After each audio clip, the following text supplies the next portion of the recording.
નમસ્કાર, તમે જોઈ રહ્યા છો એટ ધીસ ટાઈમ ન્યૂઝ અને હું છું નવાજ ખાન આર પઠાણ। હમણાં મળતી સૌથી તાજી માહિતી હિંમતનગર શહેરમાંથી આવી રહી છે, જ્યાં ગઈકાલે રાતે સુકૂન સોસાયટી સામે આવી 20 કારમાં અચાનક આગ ભભૂકી ઉઠી। આ ઘટનાનું સ્થળ છે હિંમતનગરની સુકૂન સોસાયટી સામેનો વિસ્તારમાં પાર્ક કરેલી આ 20 કારમાં અચાનક આગ લાગી। કાર એકલી જ પાર્ક કરેલી હતી અને અંદર કોઈ હાજર નહોતું। કારમાં ભયંકર ધુમાડો અને આગ દેખાઈ। લોકો તાત્કાલિક બહાર દોડી ગયા અને આગને જોવી।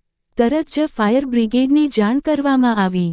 ફાયર બ્રિગેડના જવાનોને સ્થળ પર પહોંચી આગ પર કાબૂ મેળવવામાં સફળતા મળી। સદનસીબે કોઈ પણ જાનહાનિ ન થઈ છે, પરંતુ કાર સંપૂર્ણ રીતે બળીને ખાખ થઈ ગઈ છે।